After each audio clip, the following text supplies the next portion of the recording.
Madame, the auction block in Charleston, South Carolina, stood weathered by salt air and stained with the suffering of countless souls who had passed across its wooden planks. On this sweltering July morning in 1851, the crowd was particularly dense, their faces glistening with perspiration under the merciless sun. Among the potential buyers, Edward Blackwood's imposing figure commanded deference as he surveyed the day's merchandise with calculated indifference. Blackwood, owner of the prosperous Willow Creek Plantation, had not intended to purchase today. His overseer, Silas Turner, had insisted they needed additional field hands to replace those lost to fever the previous season. Reluctantly, Blackwood agreed to accompany him, his silver-tipped cane tapping impatiently against the dusty ground. "Next lot," bellowed the auctioneer, his voice carrying across the square. "Something of a curiosity, this one." The crowd's murmur swelled as guards dragged forward a man unlike any Blackwood had ever seen. Tall and gaunt, his skin was unnaturally pale, almost translucent, revealing a web of blue veins beneath. His hair was white as cotton, and his eyes, Blackwood squinted to be certain, were a peculiar shade of pink-red, darting nervously across the hostile faces before him. "An albino," whispered an elegantly dressed woman to Blackwood's right. "Bad luck, they say." The auctioneer cleared his throat.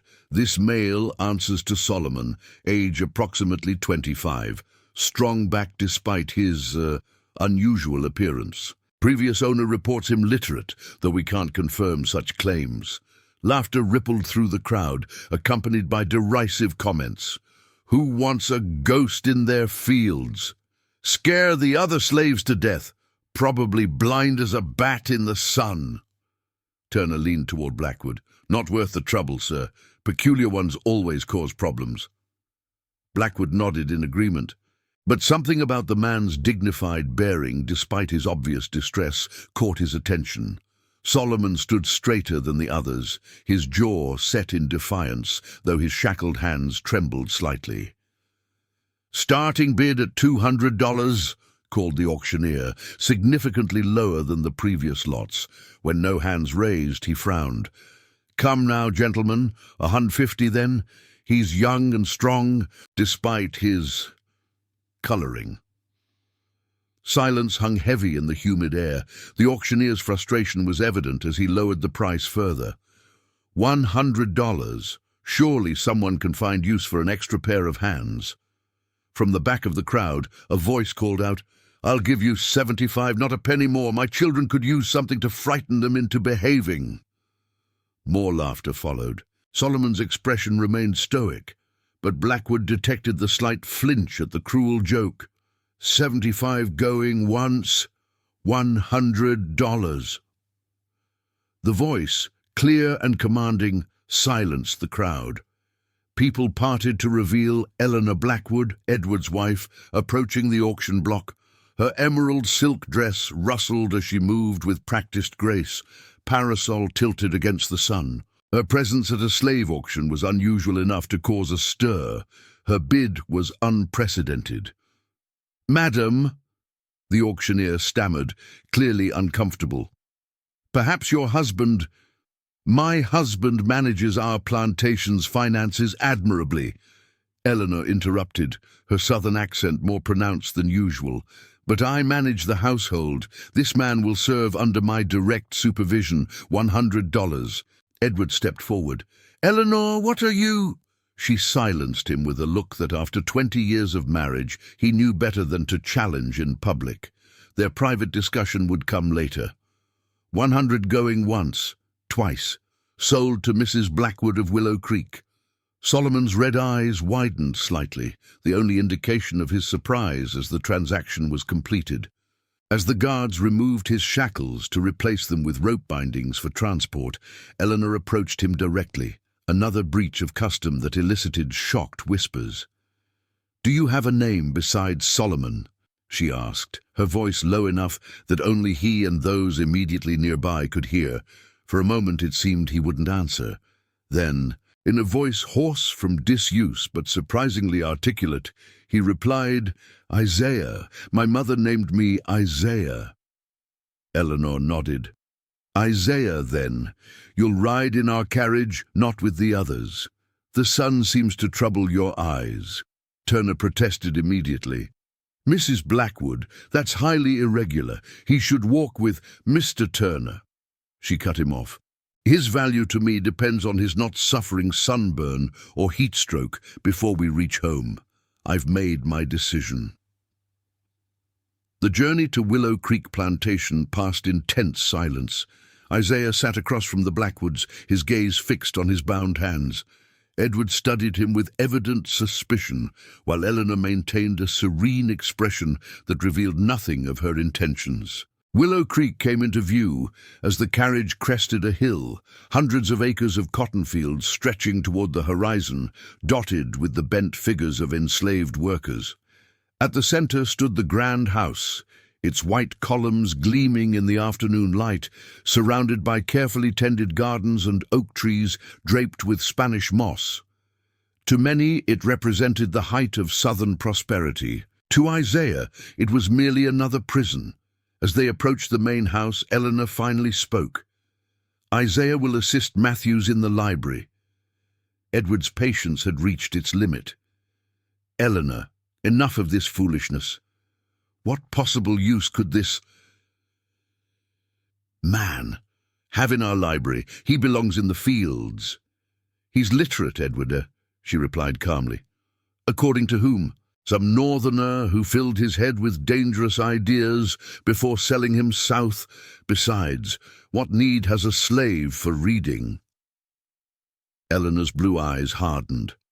"Matthews is nearly blind and can no longer read to me or maintain the accounts properly. If this man can read, he will be far more valuable indoors than dying of sun exposure in your fields." Before Edward could respond, the carriage halted. House servants rushed to assist, stopping short at the sight of Isaiah. Whispers of devil, bad omen, and witch reached his ears, familiar torments that had followed him throughout his life. Eleanor addressed an older man in the finer clothing of a house servant. "Matthews, this is Isaiah. He'll be working with you in the library, assisting with the accounts and correspondence." Matthews' roomy eyes widened, but he bowed slightly. "Yes, Mrs. Test his reading ability and report to me this evening," she continued, ascending the stairs without waiting for a response.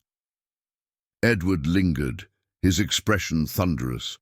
To Isaiah he said, "One mistake, one hint of trouble, and you'll wish that auction block had been your final destination." With that, he followed his wife inside. Matthews gestured for Isaiah to follow him around to the servants' entrance. As they walked, the older man spoke quietly.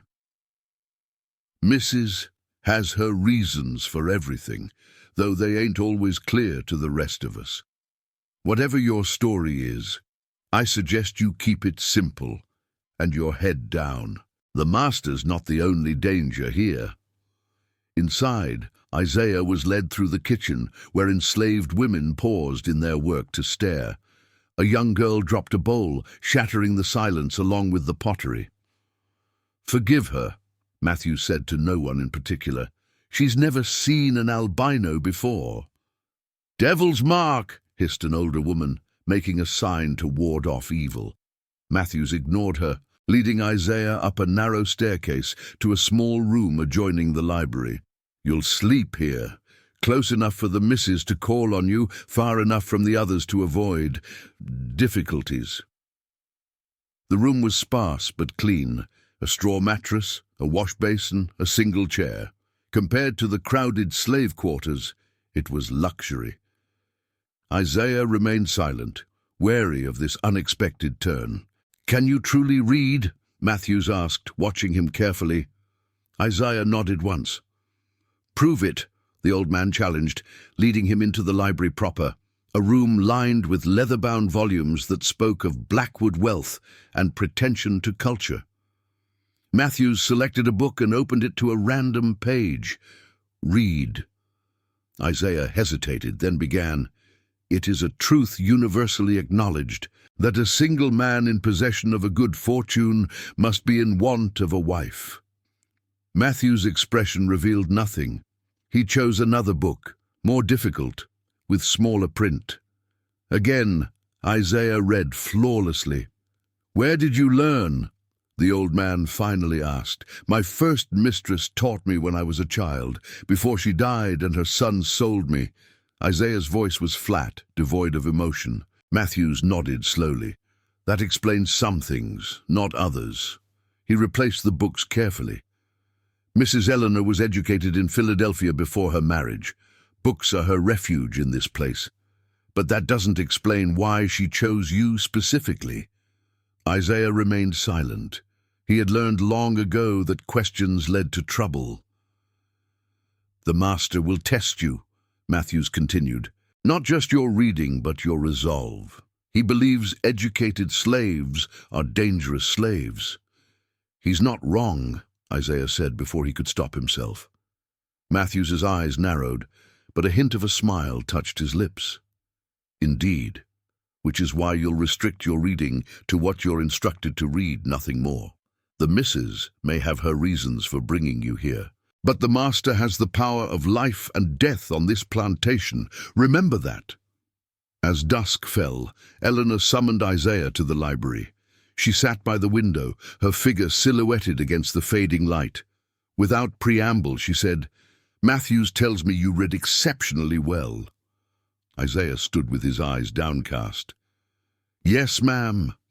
Look at me when I speak to you," she commanded. He raised his gaze, his red eyes meeting her blue ones. "I have my reasons for purchasing you, Isaiah. Some of them would be obvious to anyone with sense. Your skin cannot tolerate prolonged sun exposure. The fields would kill you within a month." She paused. "But I also believe in utilizing the full potential of my investments." "What do you require of me, ma'am?" he asked. "Initially, you'll assist Matthews with correspondence and accounts. You'll read to me in the evenings when my eyes tire. You'll maintain the library." She studied him. "But there is another matter, one that requires absolute discretion." Isaiah tensed, familiar with the special duties sometimes demanded of male slaves by their mistresses. Eleanor seemed to read his thoughts. "Nothing improper, I assure you.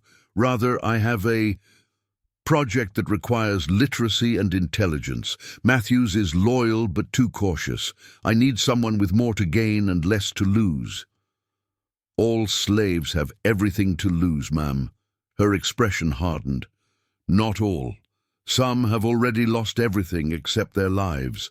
Others, like you, have been given a chance few in your position ever receive." Before she could elaborate, the library door opened and Edward Blackwood entered. His gaze swept from his wife to Isaiah, suspicion evident. "I see our new acquisition has settled in," he remarked coldly. "Isaiah has demonstrated his value already," Eleanor replied. "His penmanship is exceptional." Edward approached Isaiah, circling him like a predator.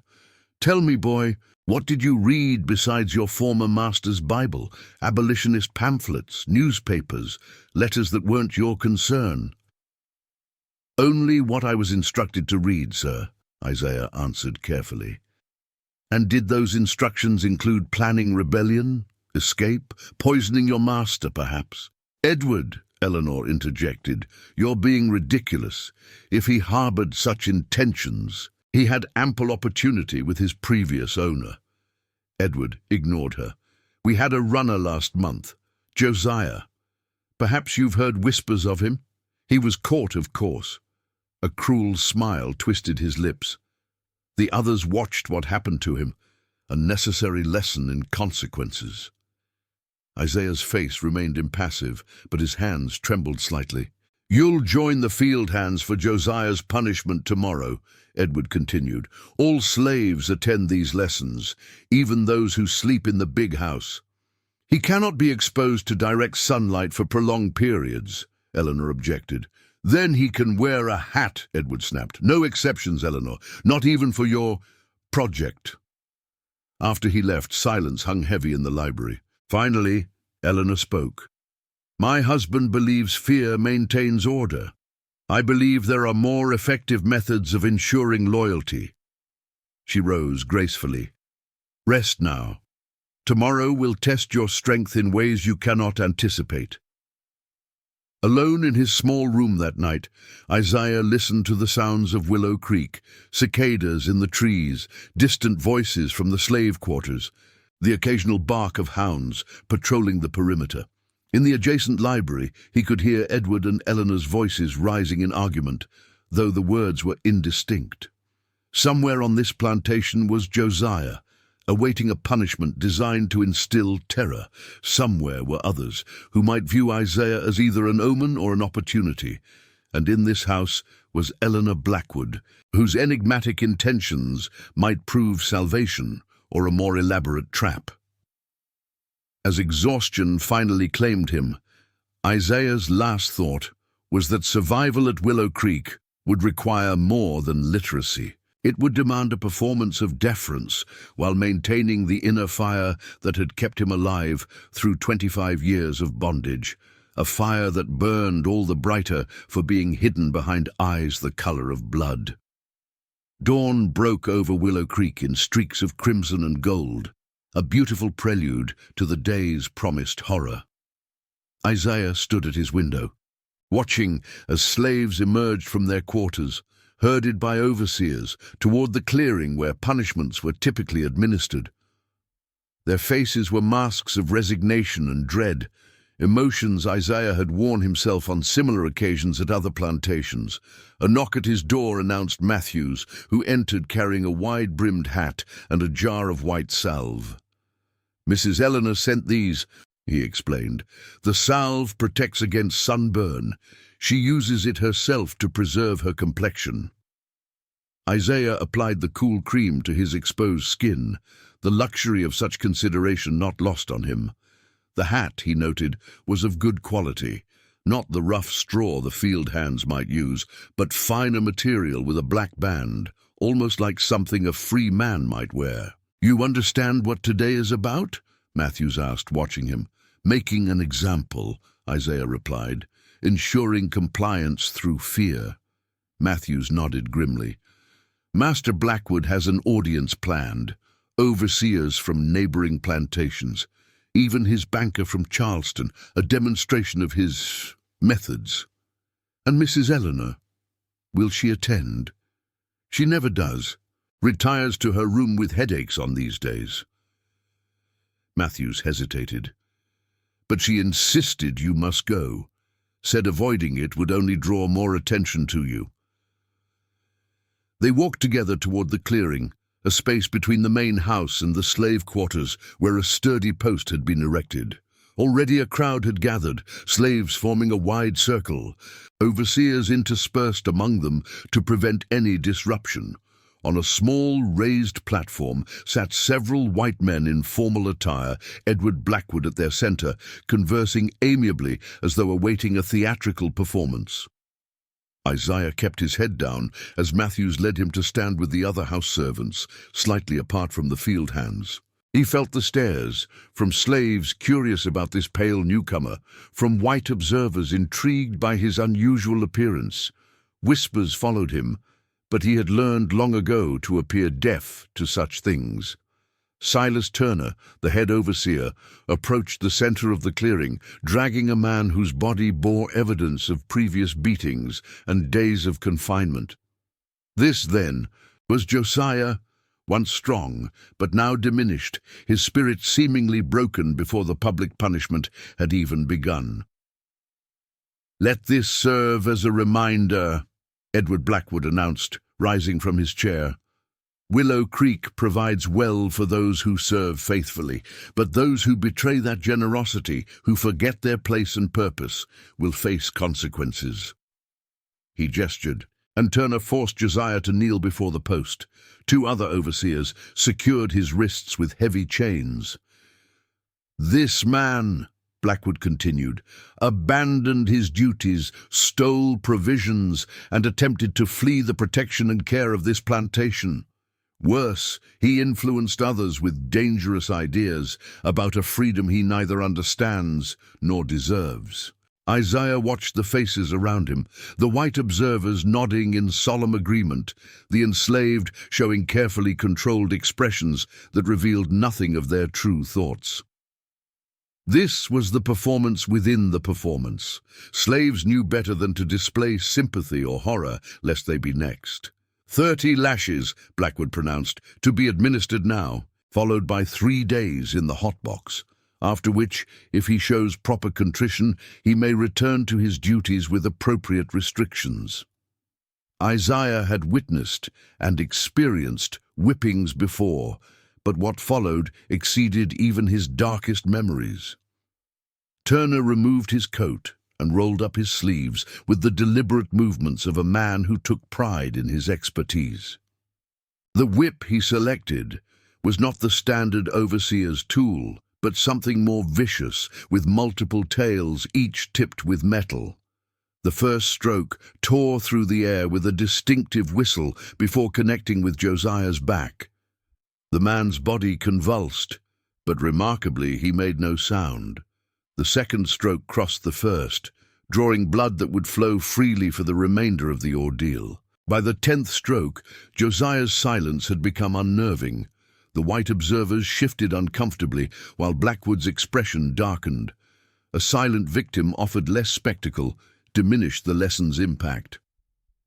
"Perhaps our guest would like to demonstrate his skills," Blackwood suddenly announced, gesturing toward Isaiah. "You there, the pale one? Step forward." A murmur ran through the crowd as Isaiah froze, Matthew's hand gripping his arm in warning. "Sir?" Turner questioned, clearly surprised by this deviation from the planned punishment.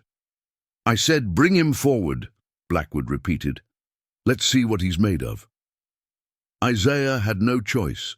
With careful steps, he approached the center of the clearing, keeping his eyes downcast. Up close, Josiah's injuries were even more horrific, his back a crosshatched canvas of torn flesh. "Have you ever wielded a whip, boy?"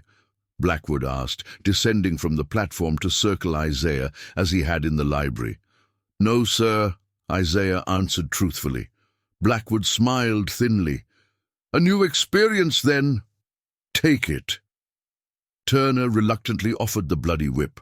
Isaiah stared at it, then at Josiah's trembling form, understanding perfectly what was happening.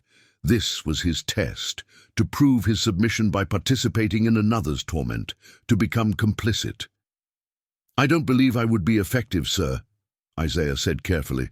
"I might cause unintended damage." "That's the point," Blackwood replied coldly. 10 more strokes. Make them count or you'll take his place." Isaiah accepted the whip, its weight unfamiliar in his hand. The handle was slick with Turner's sweat, and he suspected the blood of previous victims. He moved into position behind Josiah, acutely aware of every eye upon him. "Isaiah," Josiah whispered, so softly that only he could hear, "do what you must, but remember this moment." Isaiah raised the whip, hesitated a fraction too long, and felt Turner's hand close over his, guiding the motion with brutal efficiency. The crack of the lash against flesh sickened him, but he maintained his neutral expression as Josiah's body jerked against the restraints. "Again!" Blackwood commanded, "without assistance this time." 9 more strokes, 9 more wounds Isaiah inflicted with mechanical precision, retreating deep within himself to a place where his actions belonged to someone else. With each stroke, he silently recited a verse his mother had taught him before they were separated. "The Lord tests the righteous, but his soul hates the wicked and the one who loves violence." When it was over, Turner reclaimed the whip with a knowing look. Isaiah's hands were steady, but inside he felt hollow, carved out by the horror of what he'd been forced to do. "Not as reluctant as you appeared," Blackwood remarked, studying Isaiah's impassive face. "Perhaps there's more to you than my wife's charitable impulse." Isaiah was dismissed back to Matthews, who guided him away as Josiah was dragged toward the hotbox. a small wooden structure barely large enough for a man to sit, designed to intensify the sun's heat to unbearable levels. "You did what was necessary," Matthews murmured as they walked back toward the house. "No judgment here." But Isaiah judged himself harshly as he washed Josiah's blood from his hands in the kitchen basin. The other house servants kept their distance, their earlier curiosity replaced by wariness. He had proven himself dangerous in a new way, a slave willing to hurt other slaves, to protect himself. That evening, Eleanor summoned him to the library once again. She sat at her writing desk, a single lamp illuminating the papers before her. Without looking up, she said, "I heard what happened. Edward put you in an impossible position." Isaiah remained silent, standing just inside the doorway. "You believe I should have prevented it somehow," she continued, finally meeting his gaze, "that I could have spared you that choice." "It was no choice, ma'am," Isaiah replied, his voice carefully controlled. "There are always choices, Isaiah. Sometimes between bad and worse, but choices nonetheless." She set down her pen. "You chose survival, as would I."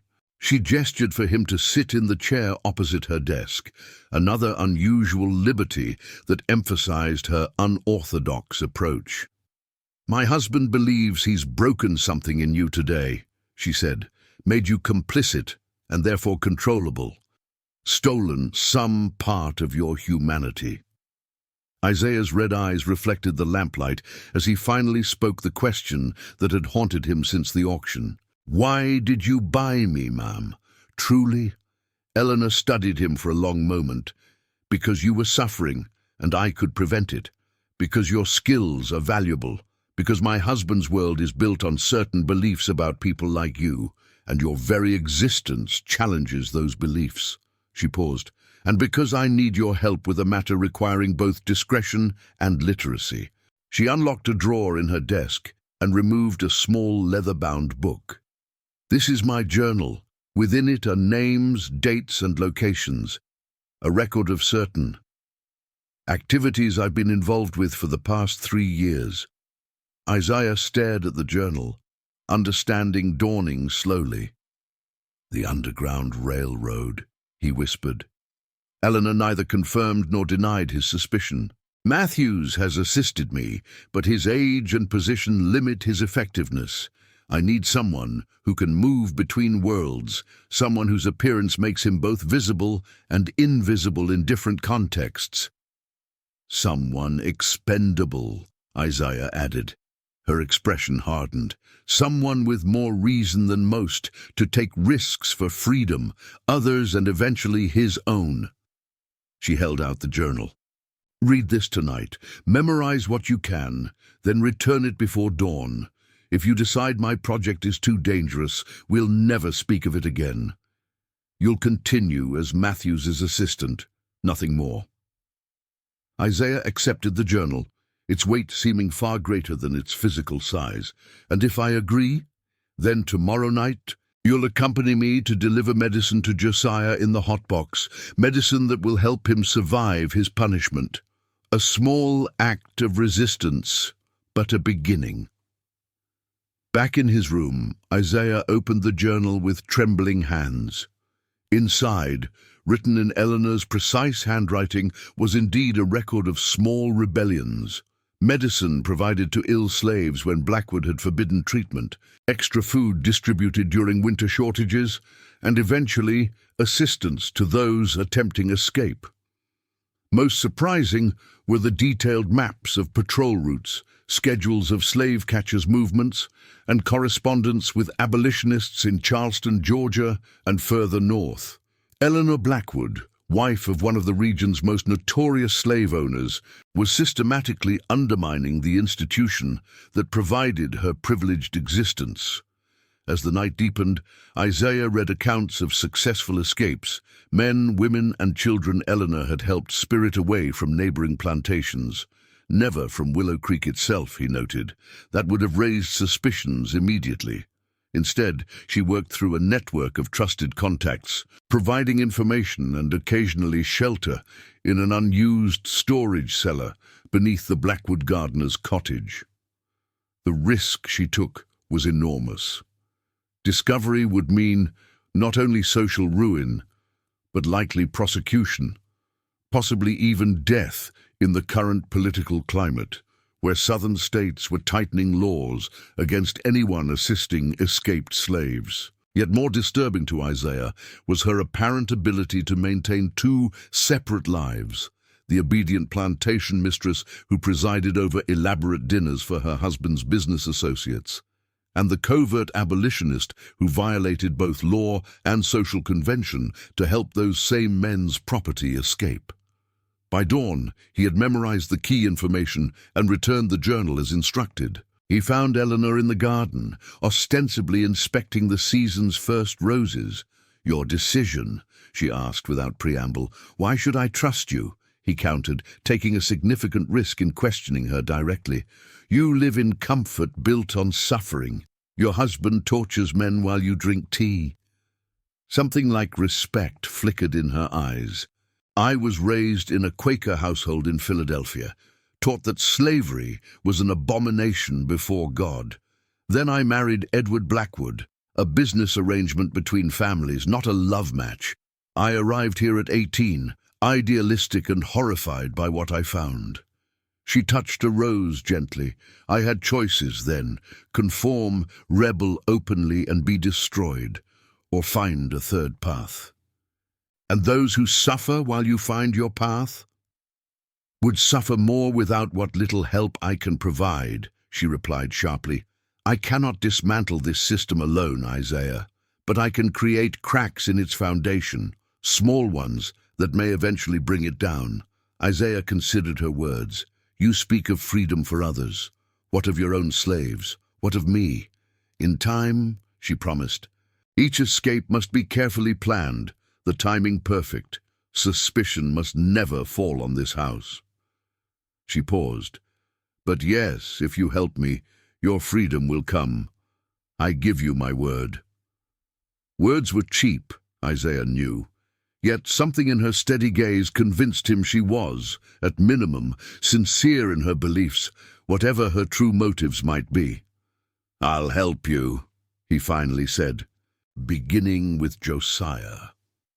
That night, under cover of darkness, Eleanor led Isaiah through the gardens toward the hotbox where Josiah suffered. She carried a basket ostensibly containing bandages for his wounds, a logical enough errand for the plantation mistress concerned about preserving valuable property. Hidden beneath the bandages were water, medicine, and a message Isaiah had transcribed earlier. The guard posted nearby straightened as they approached. "Evening, Mrs. Blackwood. Can't allow anyone near the prisoner." "Mr. Turner approved my visit," she replied smoothly. "The master doesn't want permanent damage, merely a lesson. Isaiah will tend his wounds under my supervision." The guard hesitated, clearly uncomfortable contradicting his mistress, but wary of overstepping. "I should check with Mr. Turner first. At this hour, he's likely retired, but if you insist on waking him—" She let the implied threat hang in the air. 10 minutes, the guard conceded. "No more." He unlocked the hotbox, and the stench of blood, sweat, and worse washed over them. Josiah lay curled in the confined space, his breathing shallow and labored. "Help me move him outside," Eleanor instructed Isaiah. Together they carefully extracted Josiah's battered form from the box, laying him on a blanket Eleanor had brought. While she created a barrier with her body to block the guard's view, Isaiah quickly administered water and medicine. As he cleaned Josiah's wounds, he whispered, "The message is sewn into the inner bandage. Destroy it after reading." Josiah's eyes flickered open, recognition dawning. "You," he managed, "from today." "I had no choice," Isaiah replied, genuine remorse in his voice. "We rarely do," Josiah whispered. "But we have choices now." Isaiah nodded, applying the bandages that concealed Eleanor's message. details about patrol changes, instructions for when Josiah would be well enough to attempt escape, and contacts who would help him on his journey north. "Time's up," the guard called, shifting impatiently. They returned Josiah to the hotbox, his condition marginally improved but still dire. As they walked back toward the main house, Eleanor whispered, "In 3 days, he'll be released to recover in the slave quarters.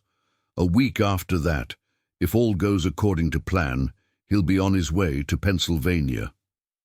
"And the consequences when he's discovered missing?" Isaiah asked. "Will fall where they usually do," she acknowledged grimly, "which is why we must be invisible, careful, and above suspicion at all times." She paused at the garden entrance. "You did well tonight. Rest now. Your regular duties begin tomorrow, the perfect cover for our real work."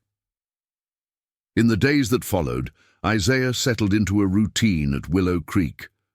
Mornings were spent assisting Matthews with plantation accounts and correspondence. Afternoons often included reading to Eleanor while she sewed or painted, activities that provided legitimate reasons for them to speak privately.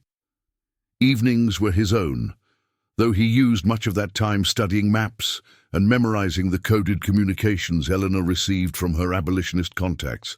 Edward Blackwood largely ignored him, apparently satisfied that the whipping incident had demonstrated Isaiah's submission. Occasionally, he would test Isaiah with loaded questions about slave rebellions or northern politics, clearly fishing for evidence of dangerous ideas.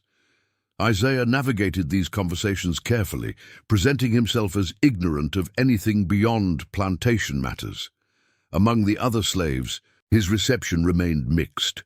The house servants maintained a wary distance, suspicious of both his unusual appearance and his special status. The field hands he encountered during errands viewed him with a combination of envy and contempt. Another privileged house slave disconnected from their suffering. Only Matthews offered anything resembling friendship, though even he remained guarded. "You're walking a dangerous line," he warned Isaiah one evening as they catalogued new books in the library. "The missus means well, but her plans have failed before. Others have paid the price." "What happened?" Isaiah asked.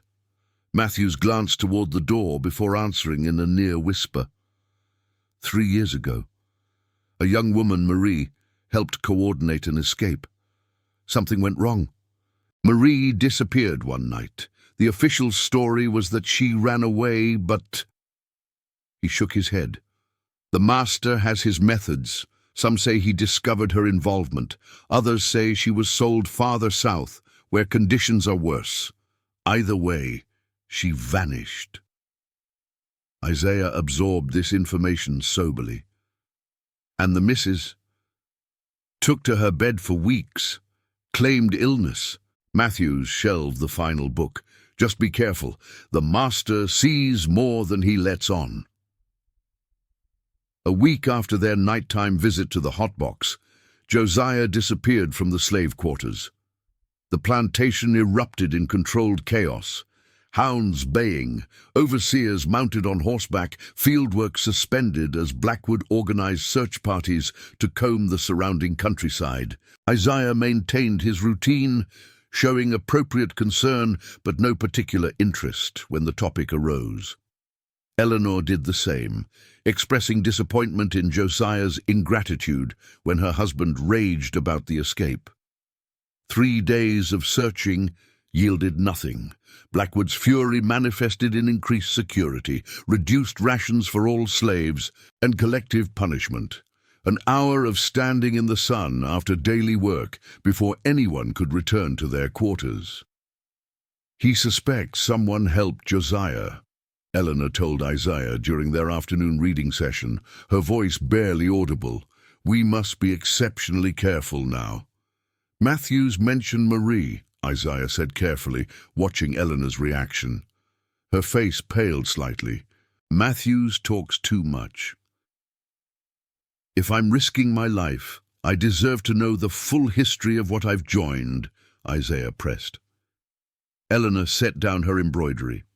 Marie was brave, intelligent and careless. She left evidence, a map in her possession when her quarters were searched. Edward never connected her to me, but she... Eleanor's voice faltered. She didn't survive his questioning. More, the implication hung heavy between them. Not sold south, killed. I've been more careful since, Eleanor continued after a moment. No written messages that can't be destroyed immediately. No direct connection to Willow Creek slaves. Nothing that could implicate the source if an escape fails. Isaiah studied her, seeing genuine grief in her expression. Whatever her motivations, guilt, religious conviction or a more personal redemption, her distress over Marie's fate seemed genuine. There will be consequences for Josiah's escape, she added. Edward will make an example of someone, guilty or not. We must ensure it isn't you. Or you, Isaiah responded. A ghost of a smile touched her lips.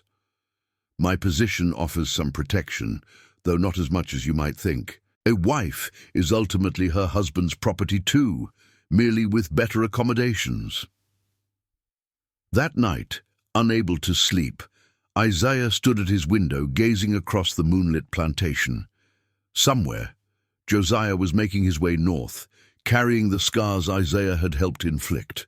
Somewhere, plantation owners were gathering to discuss this latest escape, reinforcing their determination to maintain the system that profited them. And here, in this strange liminal space between slave quarters and master's house, Isaiah existed, neither fully trusted by either world, yet positioned uniquely to move between them. Eleanor had recognized this potential, this power in his very isolation. The question remaining was whether that power would lead to freedom or destruction. Outside, the hounds bayed once more as another search party departed, their lanterns bobbing like malevolent spirits through the cotton fields. Isaiah watched until the lights disappeared into the distance, then turned away from the window, the weight of his double life settling around him like chains, both familiar and newly forged. August heat descended on Willow Creek Plantation with oppressive intensity, the air so thick with humidity that breathing felt like drowning. 6 weeks had passed since Josiah's escape, and while the immediate furor had subsided, its effects lingered: heightened security, suspicious glances, and a plantation-wide atmosphere of tension that stretched nerves to breaking point. Isaiah had established himself as an efficient, unobtrusive presence in the Blackwood household. His duties expanded beyond the library, as his literacy and mathematical abilities proved useful for various household accounts and correspondence. Edward Blackwood had even grudgingly acknowledged his value after Isaiah identified a discrepancy in cotton shipment records that had cost the plantation considerable sums over the previous year. "The albino has a head for figures," Blackwood remarked during dinner, as if Isaiah weren't standing nearby serving wine. "Perhaps there's something to be said for your peculiar charity after all, Eleanor." Eleanor had merely smiled, the picture of a wife pleased by her husband's approval. Only Isaiah recognized the calculating gleam in her eyes. Every increase in his access and trust served their clandestine purpose. That purpose had continued despite the heightened vigilance following Josiah's disappearance. 2 more slaves from neighboring plantations had escaped with assistance from Eleanor's network. Isaiah's role had grown from message transcriber to active participant, memorizing and relaying information between Eleanor and her contacts during errands to Charleston. On this sweltering August morning, Isaiah accompanied Matthews to the city to purchase supplies and retrieve the mail, a monthly excursion that provided crucial opportunities for communication with Eleanor's abolitionist allies. As their wagon rumbled along the dusty road, Matthews reviewed their instructions. "The missus wants particular attention to the shipment from Haverton's bookshop," he said, mopping his brow with a handkerchief. "Make sure all 20 volumes are accounted for." Isaiah nodded, understanding the coded message. 20 meant urgent information would be waiting. likely related to the family of 4 from the Douglas Plantation who were hidden in Eleanor's gardener's cellar, awaiting the right moment to move north. Also, check if Mr. Patterson has those French papers the master requested, Matthews continued. Patterson was their primary contact in Charleston, a seemingly respectable businessman whose shipping office served as a way station for the Underground Railroad. "The heat's aggravating my joints, something terrible," Matthews complained as they approached the city outskirts. "You'll need to handle most of the errands yourself while I rest at Patterson's office." This, too, was part of their established routine, providing Isaiah legitimate reasons to move through Charleston alone, unusual freedom for a slave, but explained by Matthew's declining health and Isaiah's trusted position. They reached Charleston by mid-morning, the port city bustling with activity. Docked ships from Europe, the Caribbean, and northern states unloaded cargo, while merchants hawked their wares from storefronts and street carts. Despite the familiar surroundings, Isaiah remained vigilant. Charleston represented both opportunity and danger, more freedom of movement, but also more chances for recognition or suspicion. His appearance drew stares as always, but the quality of his clothing and his confident bearing beside Matthews offered some protection. In Charleston, free blacks existed alongside slaves, and while his pale skin and red eyes marked him as unusual, his status wasn't immediately questioned. After settling Matthews at Patterson's office, Isaiah set about completing their errands methodically, banking deposits for Blackwood, purchasing household supplies, arranging shipment of specific items. Each task provided cover for brief exchanges of information with Eleanor's contacts, passing coded messages or receiving updates without arousing suspicion. At Haverton's bookshop, he collected the package of books Eleanor had ordered, along with a sealed envelope containing what appeared to be a receipt, but actually detailed the safe route for the Douglas family's journey north. As he exited the bookshop, a hand clamped firmly on his shoulder.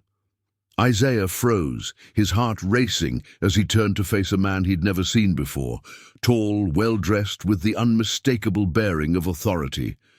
"You're Blackwood's man, aren't you? The albino I've heard mentioned." The stranger's tone was conversational, but his eyes were sharp with assessment. "Yes, sir," Isaiah replied carefully. "Isaiah, I assist Mr. Matthews with household matters." "Thomas Whitfield," the man introduced himself. "I do business with your master occasionally. Interesting that he trusts a slave for errands in the city, particularly one so distinctive." Isaiah lowered his gaze appropriately. "Mr. Matthews supervises my activities, sir. I merely carry packages and follow instructions." Whitfield studied him with unsettling intensity. "Literate, I'm told. Educated. The sort of slave abolitionists point to when arguing against our way of life. See how they can learn, how they're just like us." He mimicked with contempt. Isaiah remained silent, aware that any response could be dangerous. 3 escapes in 2 months from plantations around Willow Creek," Whitfield continued casually. "Curious coincidence, wouldn't you say? Almost as if someone's providing assistance." "I wouldn't know about such matters, sir," Isaiah responded, his tone carefully neutral. Whitfield smiled thinly. "No, I suppose you wouldn't." He released Isaiah's shoulder. "Give my regards to your master and mistress. Tell them Thomas Whitfield may call on them soon. I find myself interested in their affairs lately." Isaiah bowed slightly and continued on his way, resisting the urge to look back. Only when he turned the corner did he allow himself a shaky breath. The encounter had been brief, but deeply troubling. Whitfield's interest seemed more than casual, his implied suspicions too pointed to ignore. At Patterson's office, he found Matthews dozing in a chair, while Patterson sorted through shipping manifests. When Isaiah reported the encounter, both men exchanged concerned glances. "Thomas Whitfield heads the Charleston Slave Patrol Commission," Patterson explained in a low voice. He's been investigating the recent escapes, building a case against suspected abolitionists. Dangerous man, intelligent, methodical, and utterly convinced of slavery's righteousness. He all but accused Willow Creek of involvement, Isaiah said. Matthews shook his head grimly. The missus needs to know immediately. This changes things. They completed their remaining business in Charleston with heightened caution before starting the journey back to Willow Creek. Throughout the ride, Isaiah contemplated the implications of Whitfield's interest. If suspicion was already focusing on the Blackwoods, the Douglas family, hidden in the cellar, was in immediate danger. Eleanor received their news in the library, her composed expression betrayed only by the whitening of her knuckles as she gripped her chair. "Whitfield," she murmured. "I know of him. Edward has mentioned his effectiveness in capturing escaped slaves and prosecuting those who assist them." She paced to the window, gazing out at the plantation grounds. "The Douglas family must be moved tonight. We can't risk waiting for the original plan." "The usual routes will be watched," Matthews warned. "Then we create a new one," she replied decisively. "Isaiah, after dinner you'll deliver a message to Samuel at the Cooper plantation. Tell him plans have changed, and the shipment must move immediately via the creek path." Samuel Cooper was the son of a neighboring plantation owner secretly sympathetic to the abolitionist cause. His property provided a crucial link in the escape chain, particularly when usual routes became too dangerous. "And if I'm stopped," Isaiah asked, "you'll carry a formal invitation to the Coopers for next week's harvest dinner," Eleanor explained. "A legitimate reason for your presence, delivered on my behalf." The plan set, Isaiah spent the afternoon in his normal duties, hyper-aware of every interaction, every glance that might indicate suspicion. Edward Blackwood had received visitors in his study, plantation owners discussing recent escapes and security measures. Their voices occasionally rose enough for fragments to reach the library where Isaiah worked. Coordinated effort. Northern agitators. Example must be made. When dinner preparation began, Isaiah was summoned to assist in the dining room, placing him in proximity to Edward's conversation with his final visitor of the day. To his shock, the visitor was Thomas Whitfield himself, arrived earlier than his implied timeline. "Appreciate your hospitality on such short notice," Whitfield was saying as Isaiah entered with fresh linens. "My investigation brings me to this area specifically." Edward Blackwood nodded, his expression guardedly polite. "Happy to assist the Commission's work, of course. These escapes damage all our interests." Whitfield's gaze shifted to Isaiah, recognition flashing in his eyes.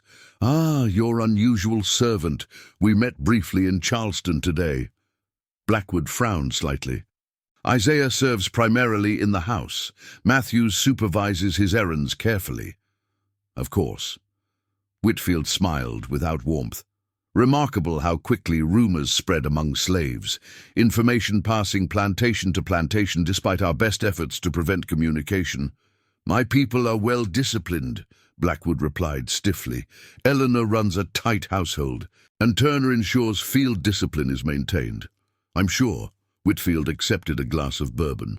"Nevertheless, I'd like your permission to interview some of your slaves tomorrow. Standard procedure in our investigation." Isaiah continued his work, movements mechanical while his mind raced. If Whitfield questioned Willow Creek slaves, someone would eventually reveal Eleanor's unusual interest in plantation affairs, her occasional unexplained absences, Isaiah's special position. Under enough pressure, people broke. Isaiah had witnessed it countless times. Worse, the Douglas family remained hidden on the property. Discovery would mean not just their recapture, but devastating consequences for everyone involved, Eleanor included. As he exited to return to the kitchen, Isaiah caught Eleanor descending the staircase, clearly headed to join her husband and their unexpected guest for dinner. Their eyes met briefly, hers widening slightly at Whitfield's voice from the study. With the smallest nod, she conveyed understanding. Plans had changed yet again. Dinner proceeded with excruciating formality. Isaiah and two other house servants attending, while Blackwood, Eleanor, and Whitfield discussed seemingly innocuous topics: the cotton harvest, Charleston society, political developments in Washington. Beneath the civility, Isaiah sensed currents of assessment and calculation from Whitfield, whose gaze occasionally lingered on Eleanor's composed features or Isaiah's careful movements. "Your household runs with remarkable efficiency, Mrs. Blackwood," Whitfield commented as dessert was served.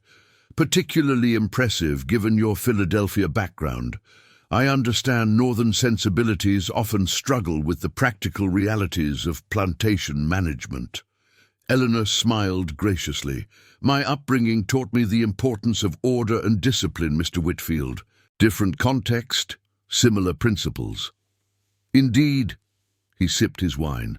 "Your parents were Quakers, I believe, a sect not known for their sympathy to our southern institutions." "My parents are deceased," she replied smoothly. "And I am Edward Blackwood's wife, with all the responsibilities and loyalties that entails." The conversation shifted, but the implied accusation lingered in the air. After dinner concluded, Eleanor excused herself with a headache, while Edward invited Whitfield to his study for cigars. As Isaiah cleared the dining table, Eleanor passed him in the hallway, slipping a folded note into his hand with practiced discretion. In his quarters, Isaiah read the hastily scribbled message: "Cannot risk Cooper route. W will have men watching. Midnight, Gardener's cottage. Bring blue medicine box from pantry." At midnight, the plantation lay in deceptive stillness. Most slaves had long retired to their quarters after exhausting fieldwork. The house servants finished their final duties by 10 o'clock. Only the occasional patrol of overseers disturbed the quiet, their lanterns visible as distant pinpricks of light along the property perimeter.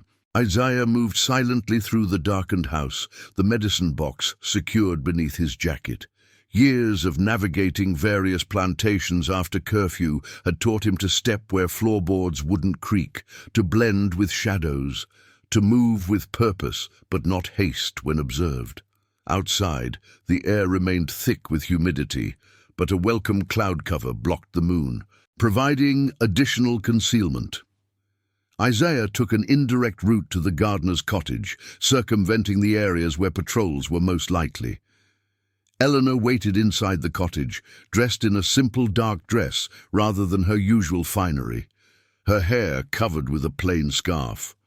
Without greeting, she led him to the storage cellar access, a trap door hidden beneath a heavy workbench. Below, the Douglas family huddled in the confined space. Parents Jacob and Martha, children Emma and Samuel, ages approximately 8 and 6. Their faces showed the strain of days in hiding, but hope flickered in their eyes at the sight of Eleanor. "Plans have changed," Eleanor explained softly. "Mr. Whitfield's presence makes the original route too dangerous." "We heard voices above earlier," Jacob whispered. "Men searching." Eleanor nodded grimly. "The gardener led them away, but it's clear this hiding place is no longer secure. You must leave tonight." "How?" Martha clutched her children closer. "If the usual ways are watched." "The swamp route," Eleanor interrupted. "Difficult and dangerous but unexpected." Isaiah stared at her in disbelief. The swamp route was considered a last resort, a treacherous path through snake-infested marshlands that bordered the western edge of several plantations. Few overseers ventured there, but for good reason. People disappeared in those swamps, consumed by quicksand or alligators, or simply lost in the labyrinthine waterways. "Isaiah will guide you," Eleanor continued, opening the medicine box to reveal not just medicines, but a compass, a small map drawn on cloth, and 4 vials of dark liquid. "I don't know the swamp paths," Isaiah protested quietly. "But you can read the map and use the compass," she countered. And your night vision is better than most. It must be you, Isaiah. I cannot leave without raising immediate alarm, especially with Whitfield as our guest. The reality of what she proposed sank in. This wasn't just message delivery or information gathering. This was active escape participation, a capital offense if caught. And unlike his previous involvement, this left no plausible deniability. The fever tonic, Eleanor explained, indicating the vials. 2 drops in water for each of you before entering the swamp. It helps prevent swamp fever and... She hesitated. Masks your scent from the dogs if they track you. Isaiah understood then how thoroughly she had planned for contingencies. The fever tonic was likely quinine mixed with something to confuse tracking hounds, a preparation that required both medical knowledge and forethought. At the swamp's western edge, 3 miles in, you'll find a fisherman's hut, she continued, showing the location on the map. Moses will be waiting with a boat to take you downriver to the coast. A ship leaves for Boston the day after tomorrow.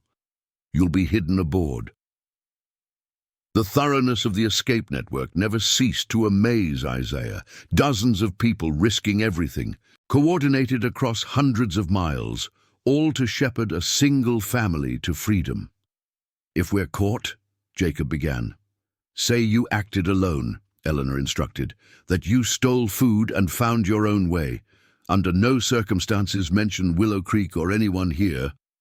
She squeezed Martha's hand. I know it's asking much, but we understand, Martha interrupted. We won't betray those who help us. Eleanor provided final instructions, simple clothes to replace their slave garments and food for the journey.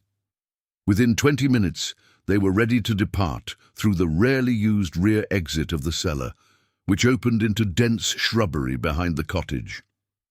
Isaiah, Eleanor said quietly as the family prepared, if you're discovered missing, I cannot protect you. You understand what that means. He nodded. If caught guiding escapees, he faced torture and execution, regardless of Eleanor's influence. This mission crossed a line from which there was no return. Then why risk me? He asked simply. Because I trust you, she replied, and because their freedom may secure your own. If successful, you won't return to Willow Creek. Moses has instructions to help you north as well, if you choose that path. Isaiah stared at her, processing her words. You're releasing me? I'm offering you choice, she corrected. Guide them to safety, then decide your own fate. Return if you wish, continue north if you prefer. The choice I never gave Marie. The mention of Marie, the helper who died under Blackwood's questioning, hung between them. This, then, was partially atonement. Eleanor was risking a valuable household asset to correct a past failure. And if I choose freedom, how will you explain my absence? He asked. A tragic accident, she said without hesitation. Drowned while fishing in the creek where you sometimes go at dawn. I'll ensure witnesses remember giving you permission. The calculated nature of her contingency planning was both impressive and chilling. Isaiah wondered how many other slaves' disappearances had been explained by convenient accidents arranged by the seemingly proper Mrs. Blackwood. Before he could respond, a sharp whistle sounded from above, the gardener's warning signal. Voices approached the cottage, including one Isaiah recognized immediately, Thomas Whitfield. They're searching again, Eleanor whispered urgently. You must go now, through the cellar exit. She thrust the map and compass into Isaiah's hands, then hurried up the cellar stairs to create a diversion. Isaiah guided the Douglas family toward the concealed exit, a narrow tunnel that extended 20 yards beyond the cottage perimeter, originally built for storage ventilation, but adapted for Eleanor's purposes. As they crawled through the earthen passage, Isaiah heard Eleanor's voice above, perfectly composed as she expressed surprise at finding Whitfield and Edward conducting a late-night inspection. I was delivering medicine to old Joseph, her voice explained. The gardener sent word his rheumatism was flaring badly. Whether they believed her or not was impossible to tell from Isaiah's position. He focused instead on guiding the family through the tunnel, emerging finally among thick ferns at the edge of the cultivated grounds. From there, they moved in silent urgency toward the west, where the manicured plantation gradually surrendered to increasingly wild terrain. Behind them, lanterns bobbed around the gardener's cottage, but no alarm was raised.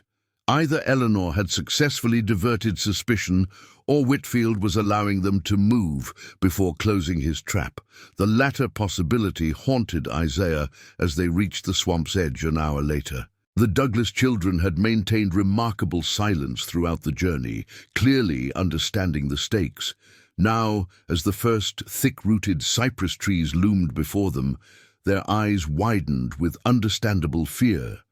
Isaiah administered the fever tonic as instructed, then consulted the map and compass. According to Eleanor's markings, they needed to follow a specific sequence of landforms: a lightning-struck cypress, then a formation of 3 rocks, then a narrow path along relatively solid ground that threaded between treacherous quicksand pools. "Stay close," he instructed the family. "Step only where I step. If you hear anything moving in the water, freeze until I say it's safe." They nodded solemnly, parents each holding a child's hand. As they moved deeper into the swamp, the sounds around them transformed, plantation noises giving way to a primal chorus of frogs, insects, and unidentifiable creatures moving through dark waters. Isaiah's unusual eyes provided advantage in the dim light. Where others might see only undifferentiated shadow, he could discern subtle variations in darkness, identifying solid ground among the deceptive surface of algae-covered water. An hour into their journey, halfway to the fisherman's hut according to the map, a sound froze their progress, distant but unmistakable baying of hounds. "They're tracking us," Jacob whispered, terror evident in his voice. "The tonic will mask our scent," Isaiah reassured him with more confidence than he felt. "And the water provides additional protection." Nevertheless, he increased their pace, making calculated compromises between speed and safety. The children struggled with the difficult terrain, occasionally slipping in the mud or stumbling over root tangles. After one particularly hard fall, young Samuel began to cry, quickly muffled by his mother's hand. "Just a little further," Isaiah encouraged, though the map suggested at least another mile remained. The hounds' baying grew no closer, but didn't recede either, suggesting the search party was moving parallel to their route, rather than directly following their trail. Isaiah suspected Whitfield had simply deployed men to cover all possible escape paths, including this desperate swamp route. As they rounded a bend in the narrow path, Isaiah froze, signaling the family to absolute stillness. Ahead, perhaps 50 yards distant through the cypress trees, a lantern moved. Someone else was in the swamp, moving deliberately along another path that would eventually intersect with theirs. For several agonizing minutes, they remained motionless, hardly daring to breathe as the lantern bobbed closer. Isaiah assessed their options. Continuing forward would expose them to whoever carried the light. Retreating risked encountering the search party with dogs. Leaving the path meant potential quicksand or worse. The decision was made for them when Emma Douglas suddenly slapped at her neck, a reflexive response to a mosquito bite. The sound, barely audible to Isaiah, was nevertheless enough to alert the lantern carrier. "Who's there?" called a gruff voice.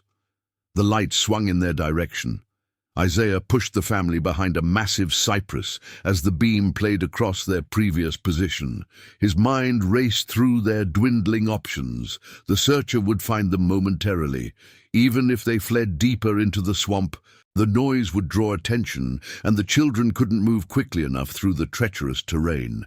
He made his decision in an instant. "Stay here," he whispered to Jacob.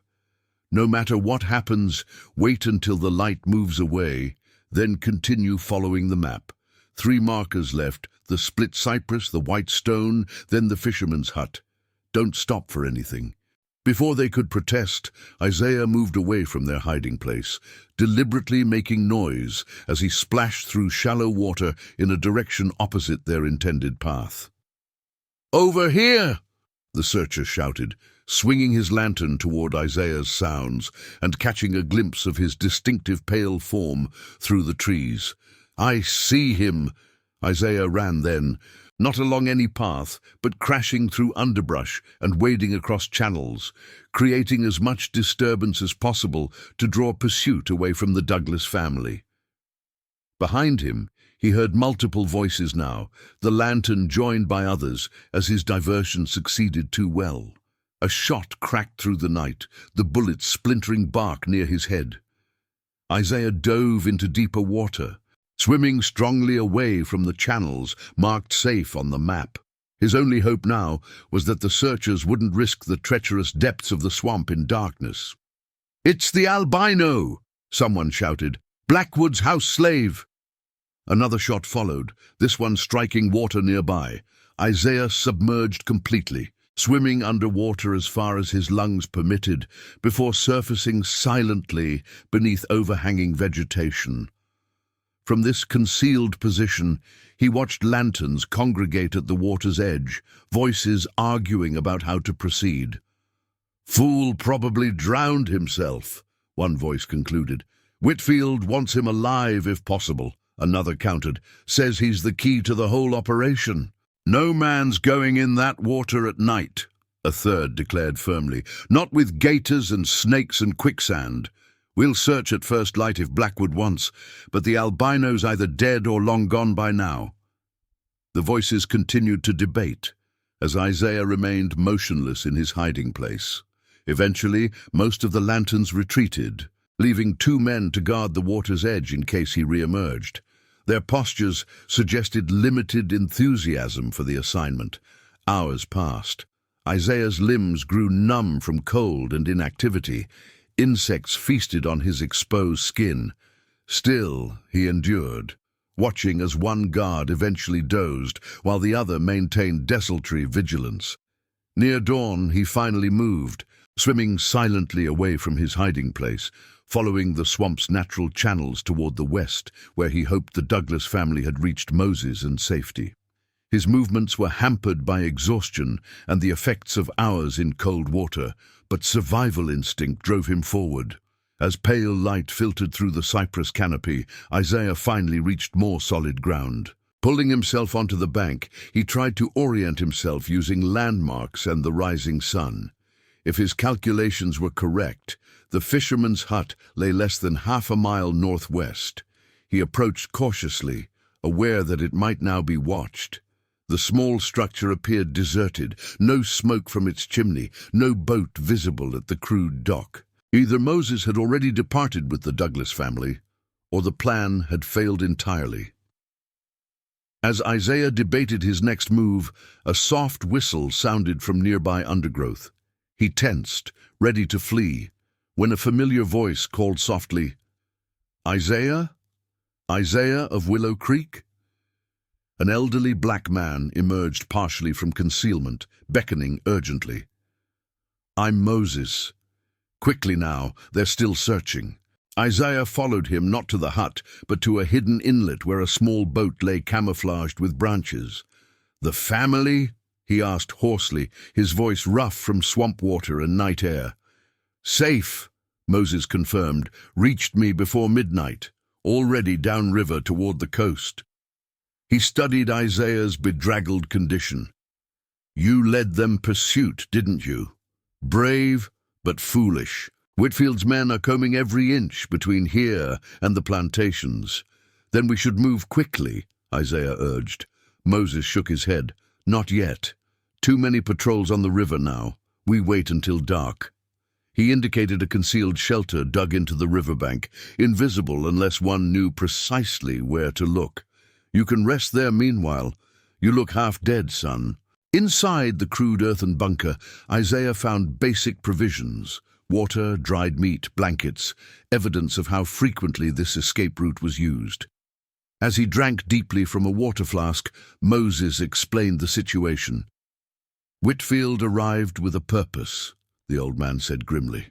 "He's been building a case for months, gathering evidence against the Underground Railroad operations in this area. Your mistress has been careful, but someone talked, maybe under torture, maybe for reward."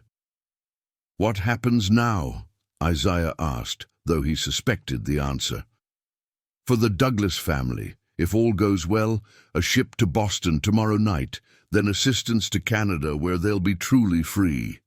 Moses paused. "For you, a choice. Come with me downriver, connect with the same ship, or..."